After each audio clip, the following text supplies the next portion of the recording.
जय भीम गाईस. तर माझ्या मिनी ब्लॉगमध्ये तुमचं स्वागत आहे. तर तुम्हाला बसमध्ये बसल्यावर कळलं असेल मी कुठे चालले, नसेल कळलं तर तुम्हाला पुढं सांगतेच. आणि मी जिथं बसलेली तिथं उठून मी पुढच्या जे ड्रायव्हर साईडचे सीट असते का तिकडं जाऊन बसले होते, कारण मला पुढं बसायला खूप जास्त आवडतं.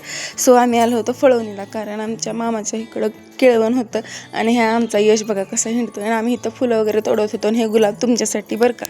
सो फुलं वगैरे तोडून झाल्यानंतर आहे ना, मी इथं केळवणासाठी ना डेकोरेशन करायसाठी चालू केलं होतं. आणि तुम्हाला पूर्ण केळवणाचं डेकोरेशन दाखवते, कमेंटमध्ये सांगा कसं झालं, कारण मीच तयार केलं होतं.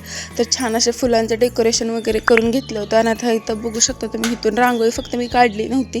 आणि हे बघा, हे असं मी फुलाचं डेकोरेशन पायऱ्यावरून केलं होतं, हे घरात असं केलं होतं. आणि जे फुलं वगैरे केले होते आणि ही स्टार वगैरे केला होता. आणि हे असं काही केळवण होतं आणि केळवणाचं म्हणजे केळीचं पान पण ठेवलेलं. आणि ही बघा, ही जी एंट्री वगैरे झाली मामीने इथं ऑप्शन वगैरे करून घेतलं होतं. आणि त्याच्यानंतर एकाने जी चिल्लर पार्टी आहे ती कशी वाकून बघत होती तिथे मी बघू शकता. इथं नंतर मग मी छान असं फुलं वगैरे टाकत होते, तिला बसवलं छान असं. आणि त्याच्यानंतर ते केळवणाचं जे केळीचं पान आहे ते थोडंसं खाली पडलेलं आहे. होते तिथे लिहिलेलं आहे वैष्णवीचं केळवण.